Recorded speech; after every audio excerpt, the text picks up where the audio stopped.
Zentralmexiko, rund 60 Kilometer nordöstlich von Mexiko-Stadt. Hier liegt auf einem Hochplateau die riesige archäologische Ausgrabungsstätte der Stadt Teotihuacan.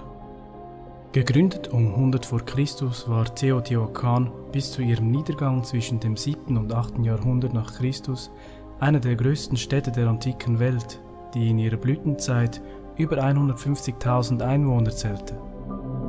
Übrigens, Teotihuacan bedeutet, wo man zu einem Gott wird, oder der Ort, wo der Mensch zu Gott wird. Kommt uns das nicht irgendwie bekannt vor?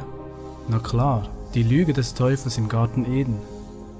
Der vielleicht faszinierendste Aspekt von Teotihuacan ist jedoch, dass die Archäologen bei ihren Ausgrabungen große Mengen Glimmer entdeckt haben. Ein Mineral, das nur in dem etwa 5000 Kilometer entfernten Brasilien vorkommt. Man hat es in allen Gebäuden gefunden, in Wohnkomplexen, Tempeln und entlang der Straße. Es war überall.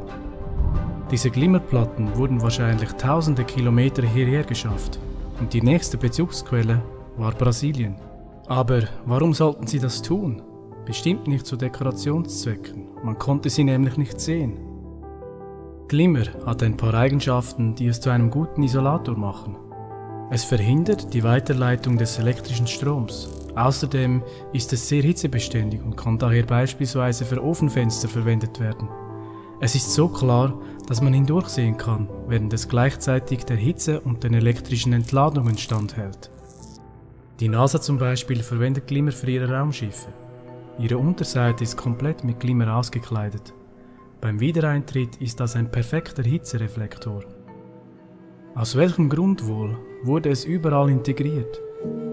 Nun, es gibt verschiedene Theorien darüber, auf die ich in diesem Video nicht eingehen möchte. Stattdessen möchte ich mit euch eine Möglichkeit anschauen, die ich sehr interessant finde.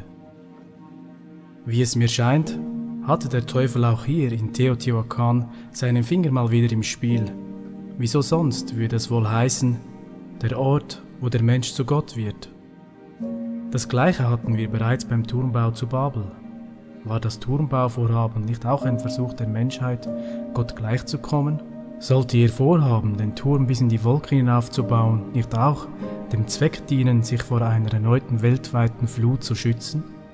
Könnte es nicht so gewesen sein, dass die Erbauer von Teotihuacan sich ebenfalls in ihrem Streben, wie Gott zu sein, sich vor einer in ihren Augen zukünftigen Gefahr schützen wollten? In 2. Petrus 3, Vers 10 lesen wir: Es wird aber der Tag des Herrn kommen, wie ein Dieb in der Nacht. Dann werden die Himmel mit Krachen vergehen, die Elemente aber vor Hitze sich auflösen und die Erde und die Werke darauf verbrennen. Wie damals der Turmbau zu Babel ein zum Scheitern verurteiltes Unternehmen von Menschen war, die wie Gott sein wollten, so wird auch dieses Vorhaben scheitern. Und diejenigen, welche sich in ihrer Rebellion gegen Gott entschieden haben, am Ende nicht davor bewahrt werden, samt dieser Erde vernichtet zu werden. Wie gesagt, es ist nur eine Möglichkeit, wie es hätte sein können.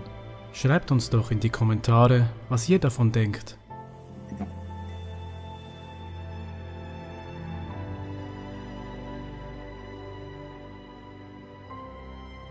Da nun dies alles aufgelöst wird, wie sehr solltet ihr euch auszeichnen durch heiligen Wandel und Gottesfurcht, indem ihr das Kommen des Tages Gottes erwartet und ihm entgegeneilt, an welchem die Himmel sich in Glut auflösen und die Elemente vor Hitze zerschmelzen werden.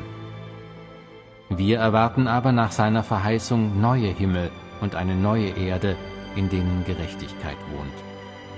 Darum, Geliebte, weil ihr dies erwartet, so seid eifrig darum bemüht, dass ihr unbefleckt und tadellos vor ihm erfunden werdet, in Frieden.